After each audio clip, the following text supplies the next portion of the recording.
weak immunity are now a step closer to getting booster and additional shots of the COVID-19 vaccines. Amid another round of fuel price increases, the government will release 1 billion pesos to assist thousands of public utility vehicle drivers. And a presidential aspirant remains hopeful that Davao City Mayor Sara Duterte will run and take his place by next month, while a senator seeks to change rules on the substitution policy.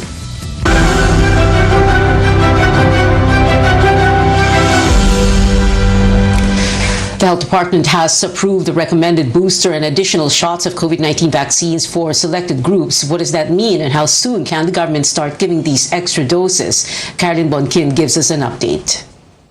Dialysis patient Reynaldo Abacan Jr. is looking forward to receiving an additional COVID-19 vaccine dose.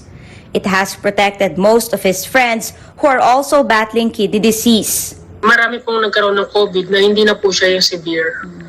So, mas maganda po siguro kung darating pa yung pangatlong dose dahil nakita po namin yung effectiveness ng bakuna.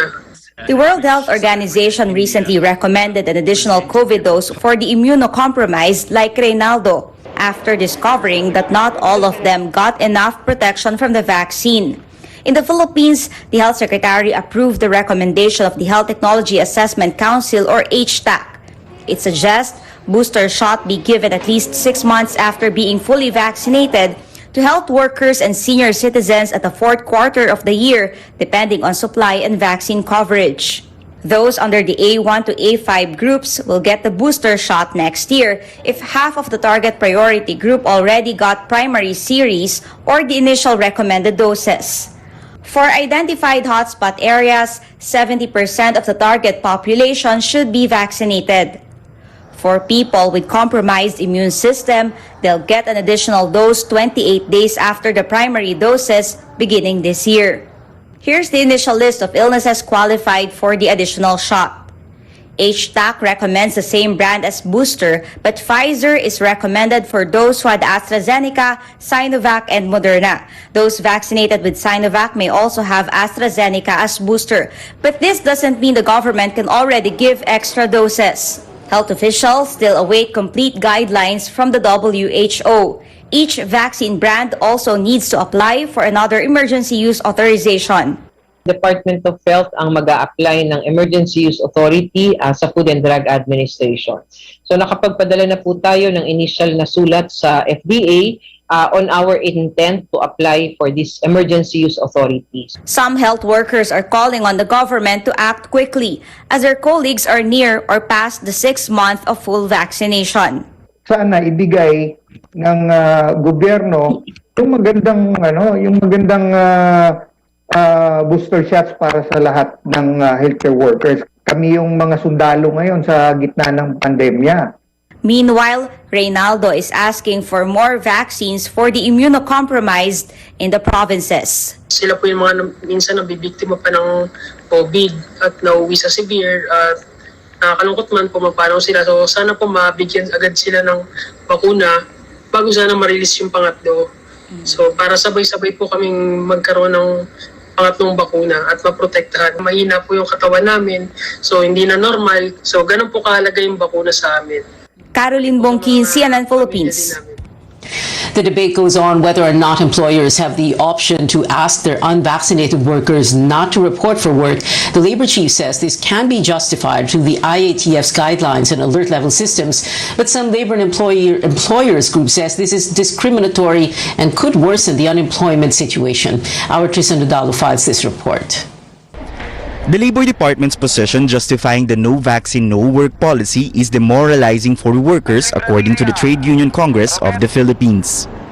Maraming mga manggagawa sa ngayon ang hindi pa bakunado kung kaya magre-resulta sa maraming mga unemployment, maraming mga underemployment. Marami sa mga manggagawa ang kasalukuyang demoralized sa mga ganitong pahayag.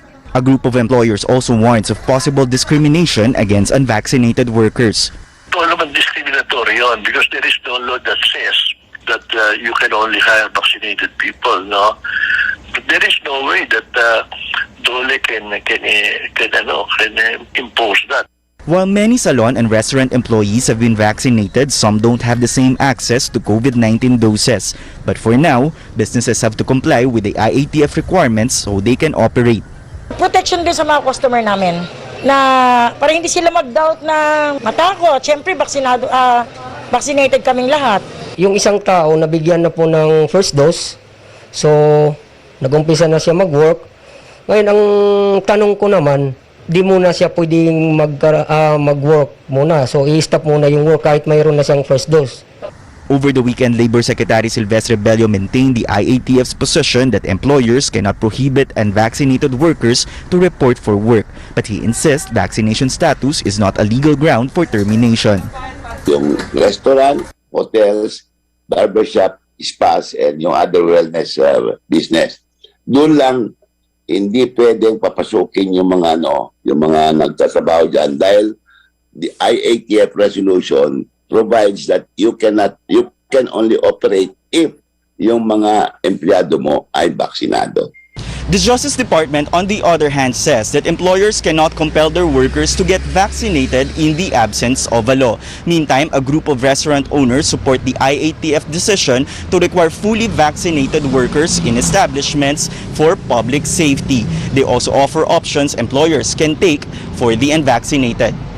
To give them alternate work assignments. So maybe they can work in delivery or office muna. But for those that require face-to-face engagement with guests, we very much support IATF instruction to have only vaccinated staff during alert level 3. Both business owners and the Labor Department say this could only be temporary and the policy could soon change under a lower alert level. Tristan Udalo, CNN Philippines. The Health Department says there is a clear breach of safety protocols when thousands of people visited the so-called Dolomite Beach in Manila over the weekend. The DOH points out the public is not entirely to blame. It says local and national government agencies should follow safety protocols or the gains in the COVID-19 fight will have gone to waste. Sinabi kapag ka-alert level 3, ang outdoors natin 50% capacity. Yung nakita po natin nung weekend, hindi po yun 50% capacity. Kapag ka nakikita natin na crowded na, may gathering na, hindi na dapat natin pinupuntahan. At ang ating mga ahensya, may responsibilidad kayo to prevent these mass gatherings. Kasi kung ganito lang po ang mangyayari sa atin, babalik po tayo dun sa dati nating paghihigpit. At ayaw po natin lahat yan. The Environment Department says it will implement a 15-minute time limit among visitors, adding that it will be one of the agency's remedial measures to accommodate more people.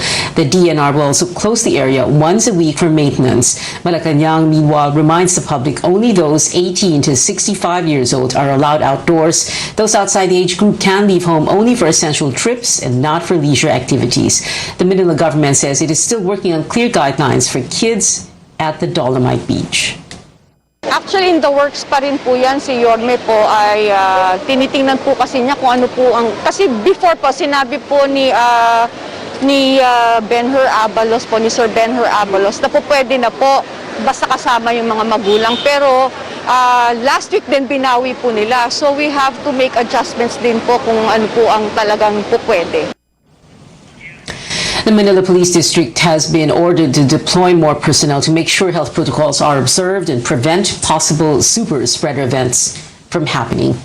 The Health Department confirming the presence of another COVID-19 variant in the country. The B11318 variant was found in the sample of a man who arrived from the United Arab Emirates on March 5th. He recovered on March 21st. The variant was detected through retroactive genome sequencing following efforts to trace the earliest cases of the highly infectious Delta variant.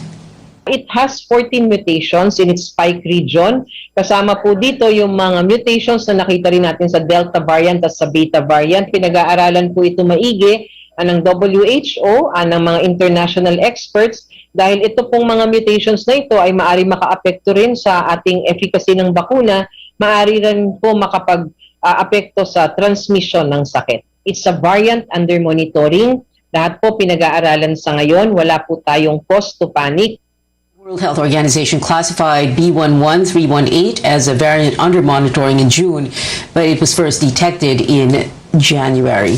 Now, the Center for Health Development Calabarzon denies it bought overpriced ambulances. CHD Calabarzon Director Eduardo Hanaylo says they complied with the requirements of the procurement law and were not flagged by the Commission on Audit during their annual review. Hanaylo says the 98 ambulances with their components were bid as a package or bidded out as a package and not separately.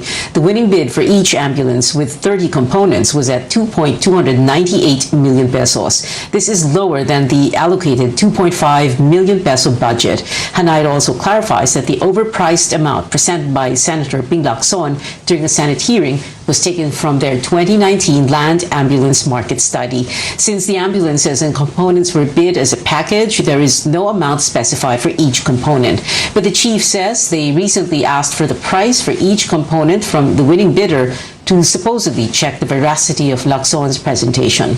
Senator Lacson earlier alleged that all 841 ambulances bought by the Health Department since 2019 were overpriced by 1 million pesos each. He claimed the government lost 841 million pesos to these procurements.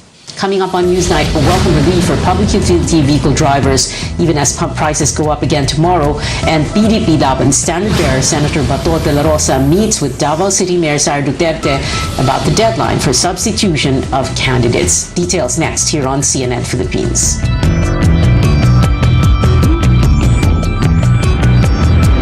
Love is all about time. Oh, anyari sa'yo? Ba't nakasimangot ka? Alam ko na. Masakit ang katawan mo, ano? Sa sobrang trabaho? O di kaya masakit ang ulo sa sobrang stress? Break ka muna. Hinga ng malalim at imasahe ang ulo mo gamit ang Herbalaya Liniment Oil. Ako rin ganun eh. Kaya pag mataas ang tensyon sa trabaho, mag-Herbalaya break ka muna. Herbalaya Liniment Oil. Amoy na kaaya-aya. Sa bawat pahid ay ginhawa. Make sure you choose what's true. We always follow our hearts, so true adventures come our paths. Dreams and aspirations, giving spark to all our passions. Stay true and you'll know what to do. And choose the bonds that are true. We choose what's true. Ooh. We choose GSM Blue. Choose what's true. Ooh. Kasama mo ang GSM Blue. Choose what's true.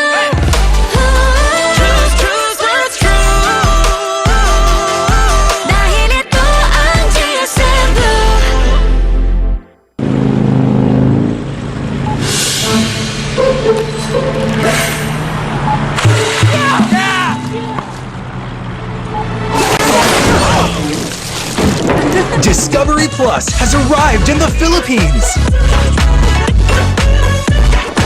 Your new home of larger-than-life entertainment and unforgettable characters is here. Subscribe now at 129 pesos for the first year. Don't miss out.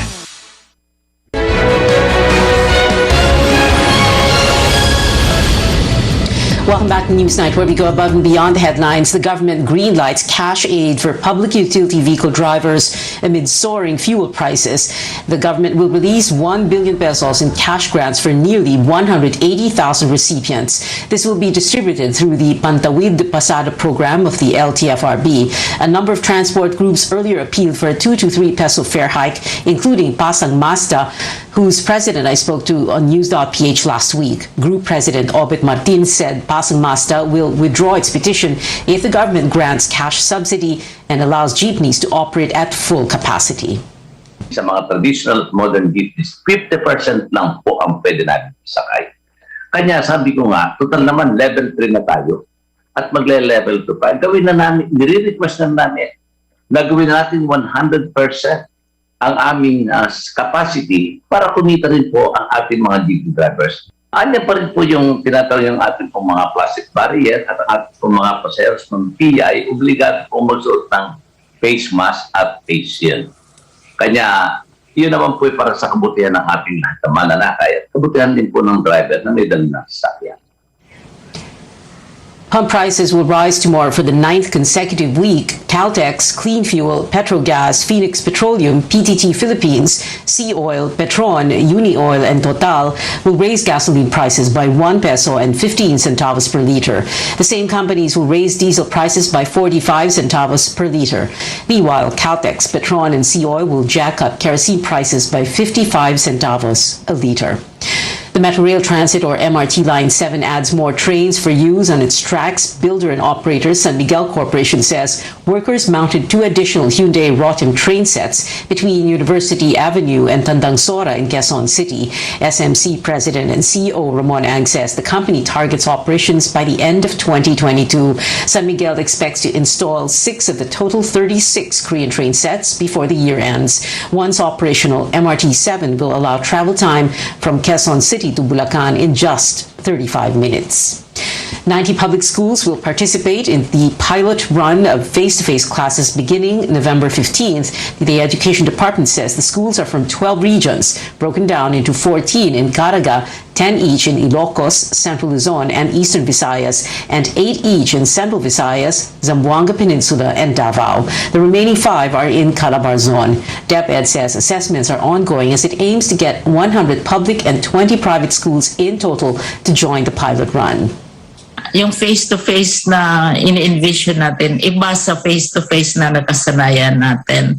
Na halimbawa, 5 days a week and how many hours a day kaharap ng mga estudyante and teachers. This will only be on specified hours in specified places at saka kung mayroong mga developments na bigla na hindi natin inasahan ay talagang siyempre ititigil ka agad yan. The Education Department reiterates that students must have parental consent. Local governments, parents, and school personnel must also be oriented properly.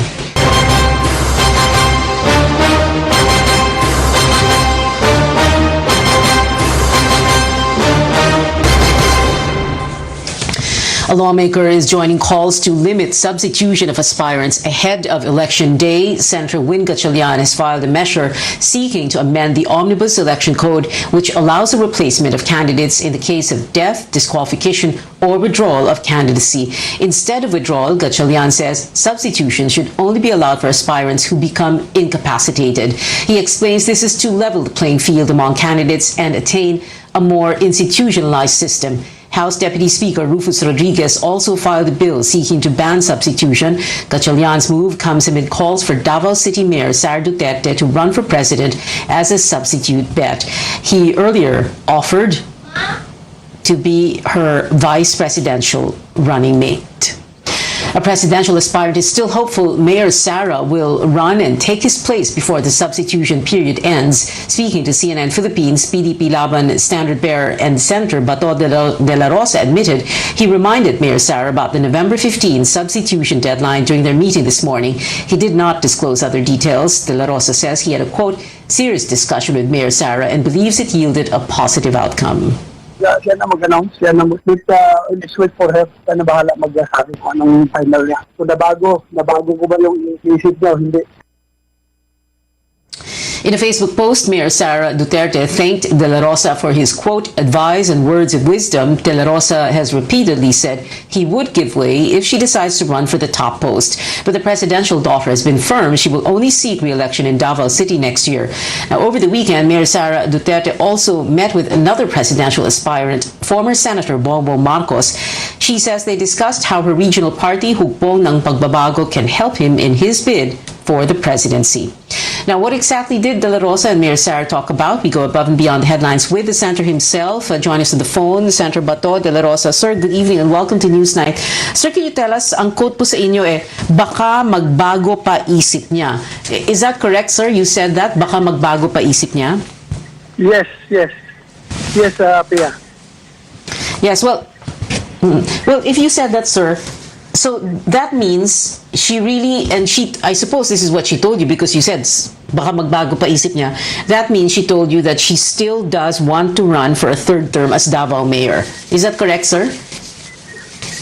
As of now, yun ang status niya, no? tumatakbo siya bilang mayor ng Davao City for her third term. But yun nga, hindi pa naman, all the options are left on the table for her taking hanggang November 15. What did you tell her, Senator Bato, to try and convince her to run for president instead of for mayor of Davao City for a third time? Basta, yung usapan kaya medyo humaba at basta we had a lengthy and a very serious discussion yung aming ginawa kanina, and nangyari kasi yun dahil nga this was we scheduled this long before pa. Nagka-COVID siya. Nung nagka-COVID siya, nag-text kami na lalabas siya from quarantine by Friday. Di sabi niya, pwede natin mag-usap Sabado, sir. Sabado tayo mag-usap. Then, nag-text na naman siya uli na may emergency siya na biyahe sa Cebu. So, i-move na lang namin yung aming meeting sa Monday. So, nangyari nga itong Monday na ito, kaninang umaga. So, yun, nag-usap kami. I just reminded her na November 15 is fast approaching. Okay. Well, apart from that, sir, ano pa po ba yung sinabi nyo para ma-convince na nga siya, di ba? I mean, when you're trying to convince someone, kailangan meron kayong really, really strong argument that will really convince this person na tama talaga yung gusto yung gawin niya. Well, like, what is it that you told her na you need to run for president because what? Itong usapan na ito is already, sabi ko, itong sitwasyon ito is beyond Davao City, beyond Duterte family. But this is already for national interest. Bansa na pinag-uusapan dito. So, alam kong relaxing ka na dyan sa pagka-mayor, pero still, majority pa rin ng Filipino people ay gusto ikaw ay tumakbo. Yung nga, sabi kaya, yung nga nasa ilalim ng survey ay gusto pa rin tumakbo. Ikaw na nasa pinakataas ka ng survey, ang laki na agwat mo, ayaw mong tumakbo. So that's simple, ganun lang na mga reminders. Okay. But Senator, when you say for the national interest, what exactly did you mean? Because you said this is beyond the Duterte family. So for the national interest, meaning what? Are you saying that our country will only prosper, will only develop if Sara Duterte is president? Ano po yung ibig niyong sabihin ng national interest? National interest, Pia, meaning maganda na yung takbo ng 6 years ng Duterte administration and for continuity purposes. For continuity purposes, another 6 years of Duterte brand of leadership. Then, tuloy-tuloy na yung takbo ng ating gobyerno ng ganun, gaganda yung ating bansa. Kasi 6 years is not enough. Okay. Sir, Oo. Sir, nabanggit niyo ba yung ICC probe? Yes or no, sir? Yes or no lang? Hindi na pinag-usapan. Okay. Sir, if it is, since you're saying na siya dapat magpresidente, paano ngayon si BBM? Paano ngayon si Bongbong Marcos? Because he wants to run for president. So are you saying that it's going to be a Sara BBM ticket or Sara and Bongo versus Bongbong Marcos and his running mate? Ano po yung naiisip niyong setup, yung mga team-ups po, sir? Wala pa namang final talaga hanggang November 15. Baka nga, mamaya ako pa ang nandyan. Ako pa ang tuloy-tuloy nito sa akin kung ayaw talaga niya. Kaya nga, the situation is so fluid. Hintayin na lang natin hanggang November 15 ano mangyari dito. Oh, kasi if it is going to be like you said, no, you want her to run for president, so paano naman si Bongbong? And yet they met over the weekend in Cebu, and her statement to the media is that I told, and paraphrasing, no, she told Bongbong Marcos that Hugpong will support Bongbong's bid for the presidency. So we're trying to make sense of all of this that's going on, because you're saying you want her to run for president. So syempre, is it a Sara Bongo or a Sara BBM or a BBM Sara? As I've said, lahat naman yan mapag-uusapan. Mapag-uusapan niya lahat. Walang problema sa amin. Manalo si Bongbong Marcos, wala rin. Kaibigan rin namin yan. Wala mang problema. So, hindi po mahirap yan. Hindi mahirap mag-adjust. Hindi mahirap mag-adjust. Sa akin lang, I am just true to my word na at the very start, I said na tumakbo ako both as a principal or as a supernumerary for Inday Sara. I have been consistent with that ever since. So, niremind ko lang siya na November 15 is fast approaching. So, kung gusto niya magbago ng desisyon, then sana magbago yung desisyon niya. Pero kung hindi, wala tayong magawa. Pero, Alright, Senator Bato de la Rosa. Sir, thank you. Yes. Salamat. Yeah, go ahead, sir. Hindi kayo makapag, ano po yon, sir?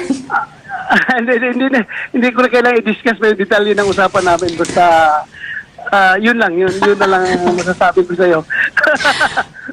Mahirap na. Sige po. Thank you. Maraming salamat po, Senator Bato de la Rosa, speaking to us by phone. Thank you, sir. Figures around the globe praise the world champion gymnast Carlos Yulo for making history yet again. Stay tuned to CNN Philippines.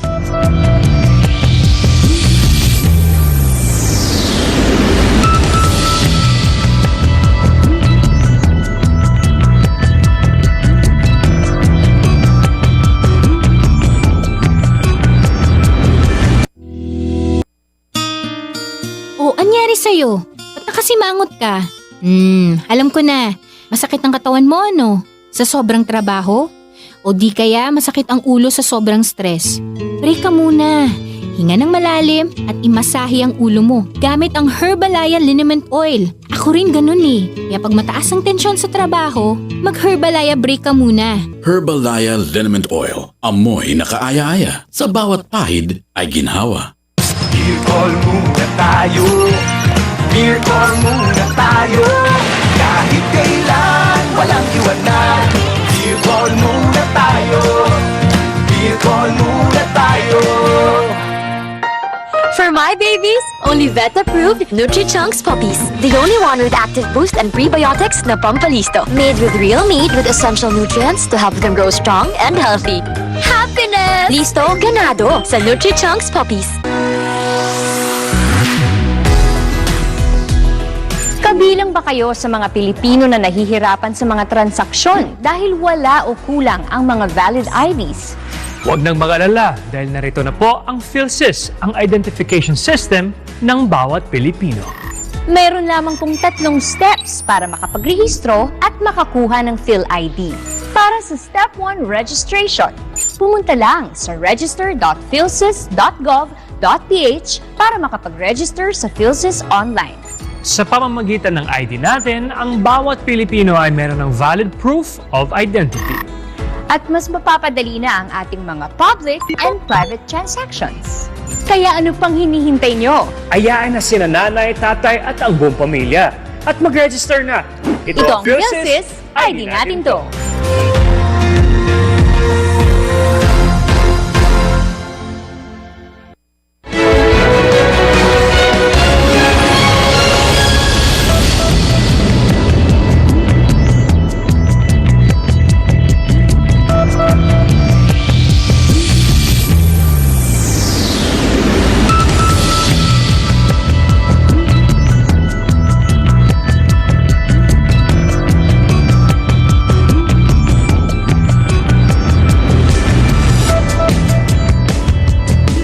Philippines, prominent personalities in both sports and government have put a spotlight on gymnast Carlos Yulo's historic victory, multiple medals at the Artistic Gymnastics World Championships.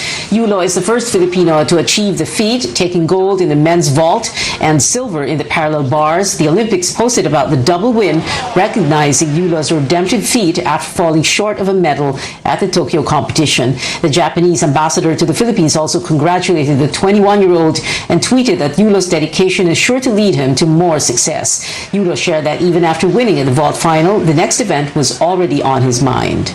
When I knew that I won the gold medal in both, I was really happy at the moment, but at the same time, I'm kind of focusing on P-bar's routine, and I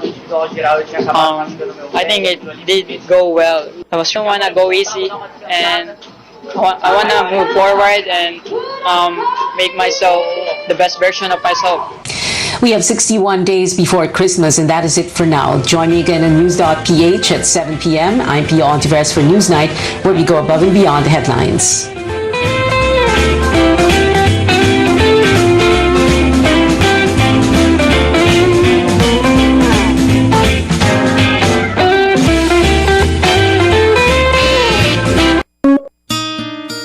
O, anyari sa'yo?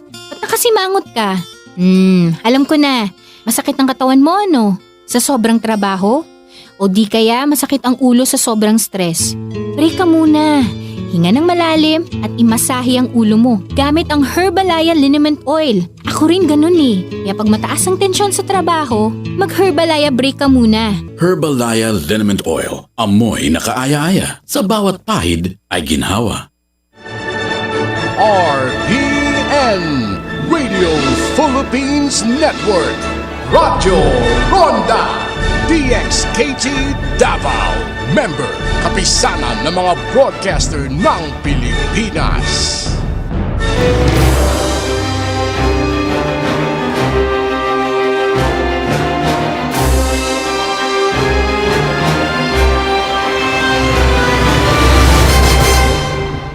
You're watching The Source on CNN Philippines. I'm Pinky Webb. Let's go up close and personal with Vice Presidential Aspirant and Senator Kiko Pangilinan. Senator, makailang ulit niyo pong sinabi ang kalaban COVID, gutom at kahirapan. If you win as Vice President, and in specifics, what's the first thing you're going to do? You know, we will expand all the interventions of Vice President Leni in her office. Solid support for our frontliners in terms of PPEs. Ginawa niya yan.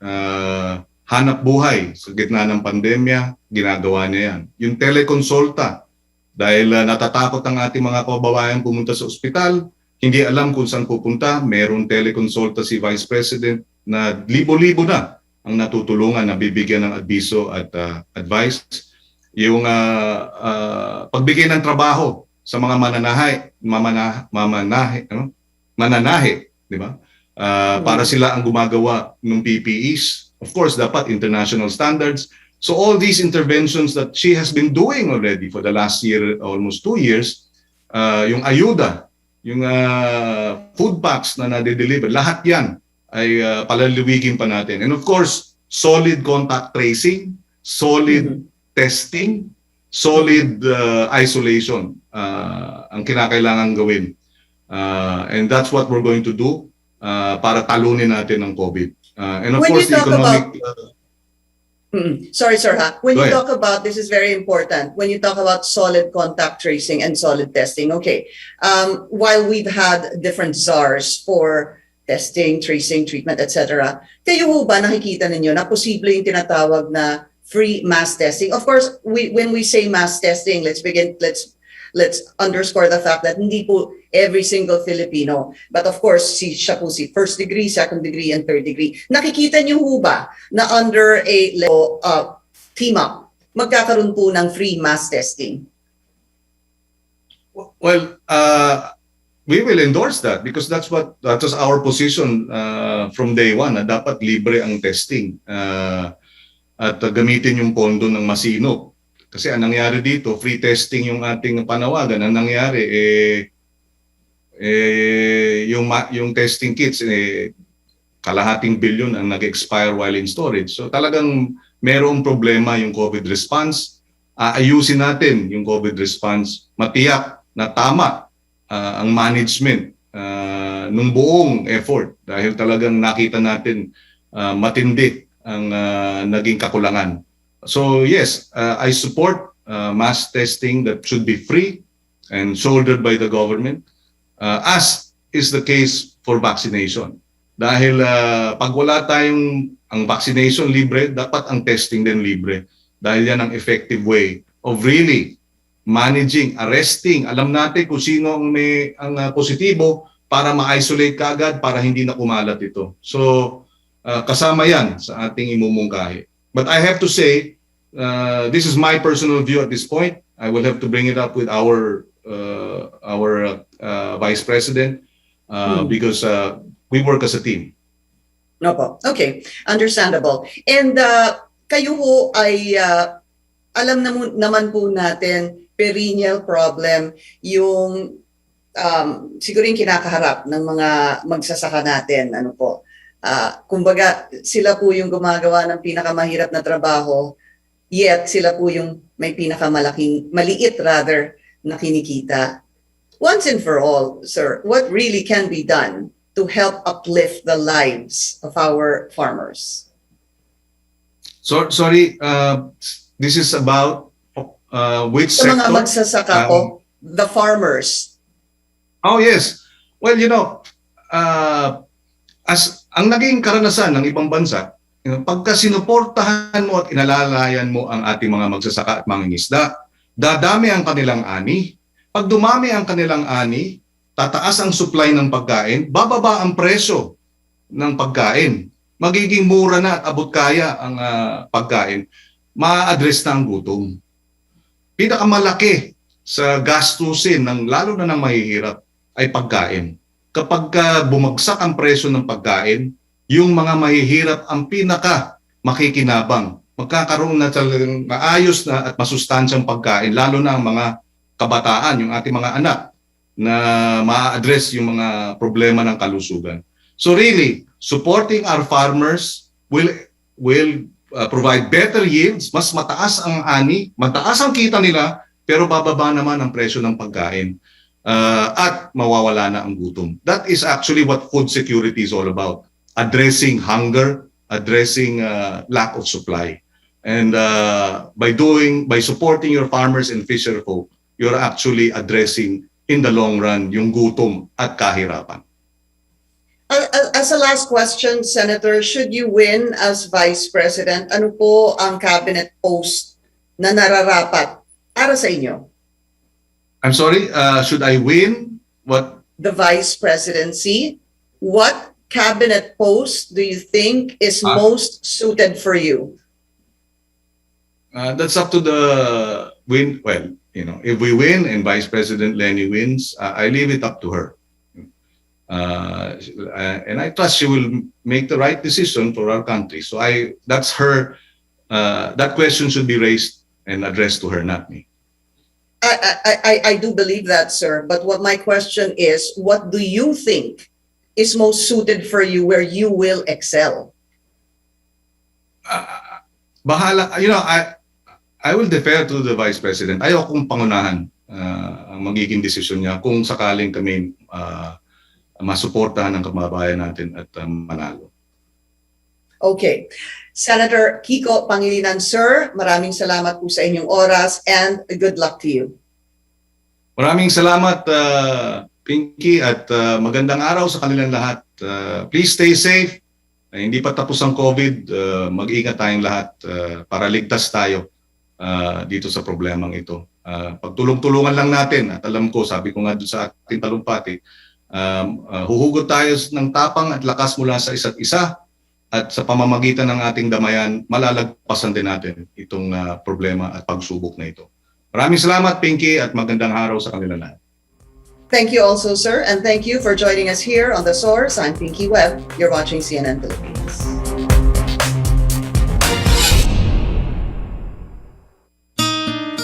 Oh, anyari sa'yo? Ba't nakasimangot ka? Alam ko na. Masakit ang katawan mo, ano? Sa sobrang trabaho? O di kaya masakit ang ulo sa sobrang stress. Break ka muna.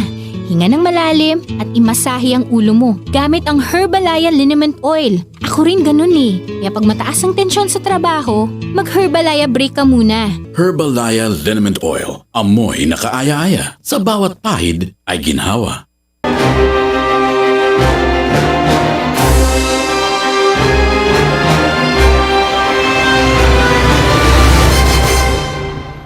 She is seeking re-election to the Senate for a second term. Senator Risa Ontiveros has become one of the most vocal opposition lawmakers in the upper chamber.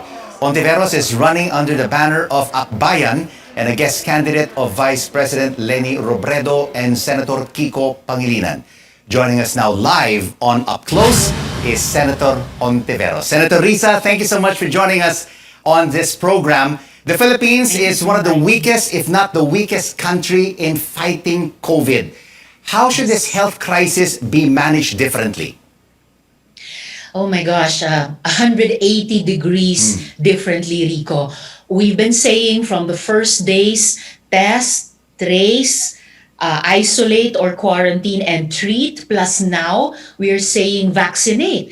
So kailangan kong sabihin, step up, no? The government's pandemic response, despite our country being the largest borrower of loans for COVID response, bakit tayo yung magiging pinakahuli sa rehiyon natin in terms of recovering our national health and as well the health of our economy.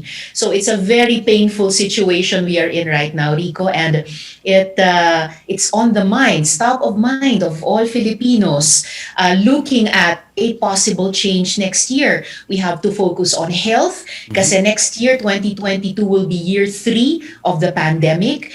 We have to focus on the economy kasi nga we will still be within a few years at least of slow and very painful and like I mentioned, laggard economic recovery. And I have to say, Rico, in this very hot season of Pharmally and other long-standing corruption issues, I think top of mind of citizens will be corruption. Right. Checking it, fiscalizing it, and eventually eliminating it. Definitely, Pharmally will be front and center, no? When candidates talk about their platforms and how to resolve the corruption issue. What do you think is next for this investigation, Senator Risa? In a show of force, you have the Philippine College of Physicians along with several other medical societies expressing outrage over President Duterte's memorandum stopping executive officials from appearing in the Senate's ongoing investigation into the alleged corruption in his administration's pandemic response. Do you think the Senate Blue Ribbon Committee will really get to the bottom of it? We intend to, Rico, at kami po ay nabubuhayan lalo ng loob, nagpapasalamat dun sa ating healthcare workers, health professionals for that stunning, unprecedented statement. I think everything has just piled up in the last 1.5 years. The sufferings on the health front, the sufferings on the economic front, again with a very poor economic pandemic response of our government, especially on behalf of poor families at yung ating mga MSMEs na yung ating mga doktor at iba pang health professional ay hindi na talaga napigilang magsalita, lalo na idagdag yung issue ng corruption sa gitna pa ng pandemya. So moving forward in the Senate Blue Ribbon Committee, our chairman, Sen Dick, has already begun to start drafting our committee report, but more and more angles to this sordid story keep emerging. Rico, more characters in this cast. I think we will have a very solid committee report, solid findings, and very strong recommendations of how to turn the tide in terms of our pandemic response, especially in the matters of our healthcare workers, in the matter of clean and not graft and corruption-laden expenditures of limited pandemic funds that should really be used to address the health and economic crises facing our people. A big issue right now, Senator Risa, is this provision of substitution in the Omnibus Election Code. And some of your Senate colleagues are saying candidate substitution by political parties has been abused. What should be done, in your opinion? Well, I'm glad that Senate President, for one, has spoken up about that. We have only, but still, 8 months left in this 18th Congress. At alam naman natin, Rico, that our track record in the country in terms of electoral reform legislation could still certainly be added to. At isa na yan, yung posibleng pag-revisit, posibleng pag-amyenda ng probisyong iyan sa ating Omnibus Election Code. Siyempre, importante rin, Rico, to continue trying to build a real political party system here in the country, kasunod nung mga naunang electoral reforms tulad ng party list law, yung election automation, yung overseas absentee voting.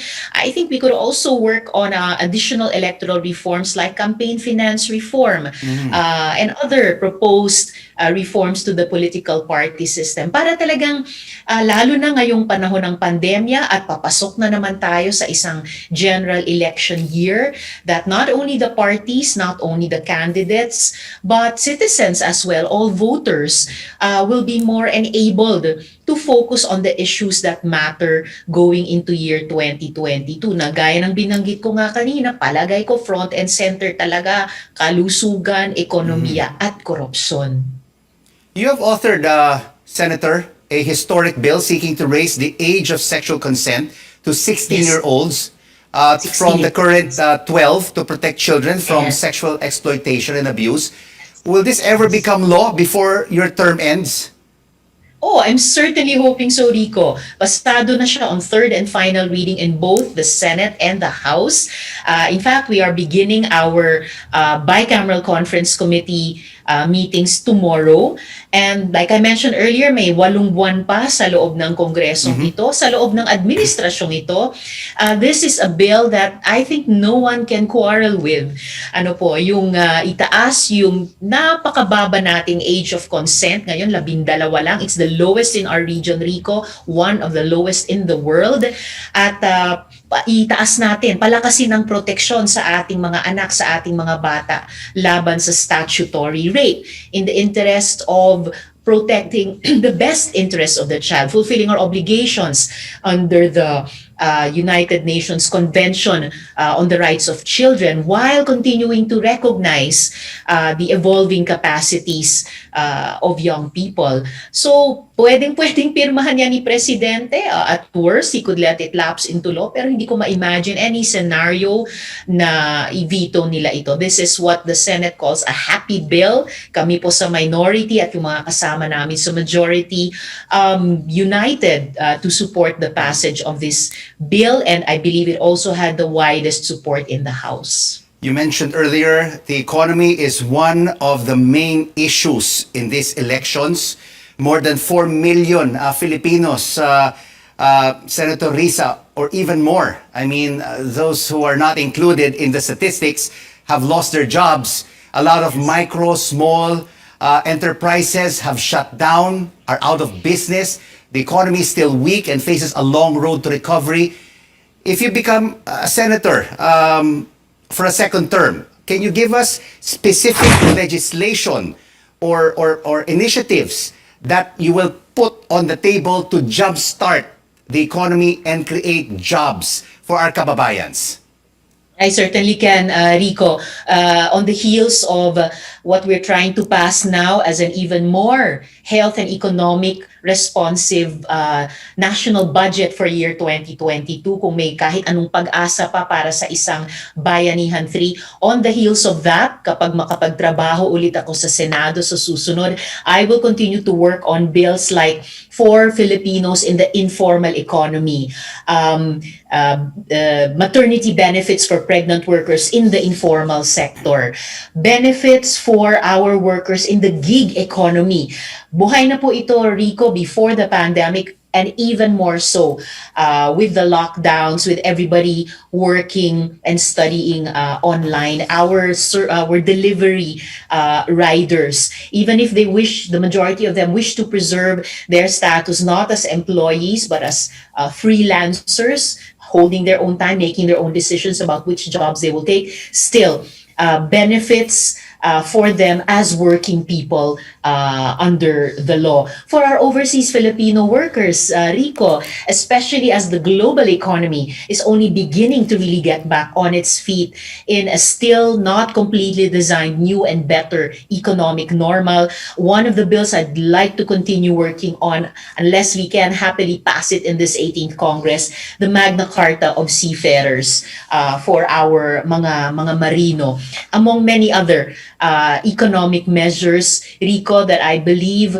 the next Congress can continue to work on in terms of our legacy in this 18th Congress, and what I hope the next administration will do much better than the current administration in terms of protecting Filipino families, lalo na yung mga mahihirap na pamilya, in terms of protecting yung ating mga micro, small, and medium enterprises from the worst effects of this pandemic and recession. And Senator Risa, and make sure that with this billions of pesos in funding, there is transparency and accountability, and that the funds are accounted for and it goes to the proper sectors and used in the right way. Exactly. That is what rankles, Rico, about the issues we are investigating and how to unearth the truth about following the COA audit report of the Department of Health's expenditures last year, 2020, kung bakit may 42 billion pesos transferred by DOH to the PSDBM without proper documentation, and how apparently that 42B has been dipped into to favor this small, new, undercapitalized company to the detriment, Rico, sa mga Pilipinong kumpanya na nag-repurpose to meet Filipinos' pandemic needs. Yung mga manggagawa nila na handang-handang gawin ang kanilang tungkulin sa ating bayan. And apparently, with a generous dose of influence peddling by the former presidential economic advisor Michael Yang, and therefore even the president's own role in this whole fiasco is still not completely accounted for. So definitely, with on the heels of our disappointment about how the administration has misused the funds appropriated by Congress as requested by the executive in Bayanihan 1, Bayanihan 2, the General Appropriations Acts or national budgets.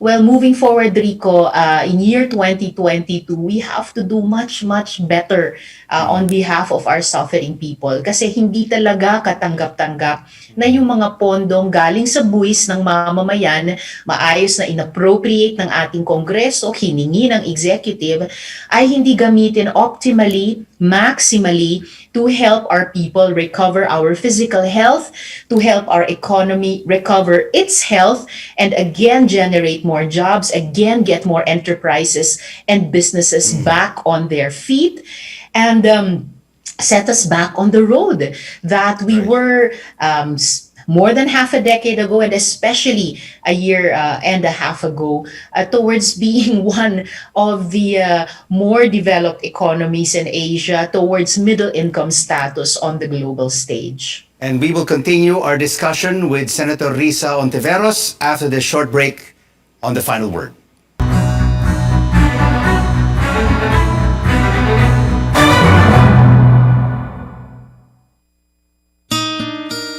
Anyari sa'yo? Ba't nakasimangot ka? Alam ko na. Masakit ang katawan mo, ano? Sa sobrang trabaho? O di kaya masakit ang ulo sa sobrang stress? Break ka muna. Hinga ng malalim at imasahe ang ulo mo gamit ang Herbalaya Liniment Oil. Ako rin ganun eh. Kaya pag mataas ang tensyon sa trabaho, mag-Herbalaya break ka muna. Herbalaya Liniment Oil. Amoy na kaaya-aya. Sa bawat pahid ay ginhawa.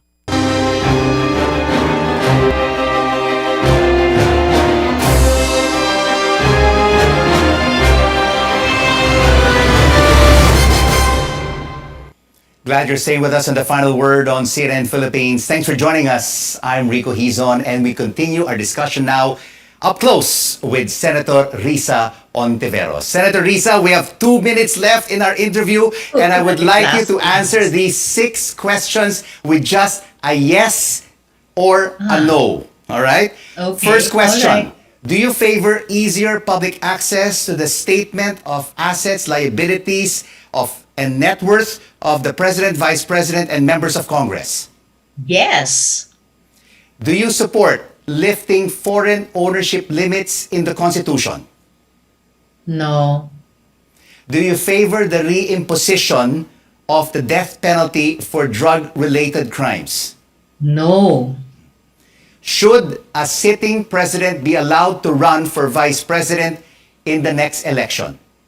No. Do you favor resuming peace talks with the communist rebels? Yes. And should the country be more aggressive in protecting its maritime interests in the West Philippine Sea? Oh, yes. Your final word, Senator Risa Ontiveros, to the Filipino people. Salamat, Rico. Sa mga kababayan namin at mga kapwa-botante, sana po moving forward beyond the sufferings of this pandemic so far, sa ating kalusugan, sa kamatayan na dumalaw sa sobrang daming pamilyang Pilipino, sa kawalan ng trabaho at hanap buhay, sa gutom na pinagdudusahan ng ating mga kababayan. Sana po moving forward, regardless of who we voted for in 2016, lahat po tayo nagdurusa. Sana po moving forward into 2022, mabawi natin ulit yung dati nating mas malawak na pagkakaisa. Pagtulong-tulungan po nating gumaling sa COVID-19 pandemic na ito. Pagtulong-tulungan po nating guminhawa muli. Bawasan talaga ng mahigit ang kahirapan na lalong dumami dito sa ating lipunan. At pagkaisahin natin yung insistence natin sa malinis na paggogobyerno at malinis na paggastos ng ating gobyerno sa perang galing sa ating pagod at galing sa ating buwis. Palagay ko po ay muli, regardless of sino ang mga binoto natin noong 2016, kaya pa natin magbuo ng mas malawak na pagkakaisa para sa ganyang mga pangarap. Isang new and better normal para sa ating lipunan sa 2022. Pagtulungan po natin iyon. Senator Risa Ontiveros, thank you so much for joining us on Up Close on The Final Word.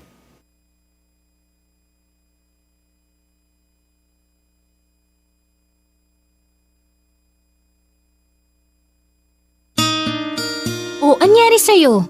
Ba't nakasimangot ka? Alam ko na. Masakit ang katawan mo, ano? Sa sobrang trabaho? O di kaya masakit ang ulo sa sobrang stress? Break ka muna.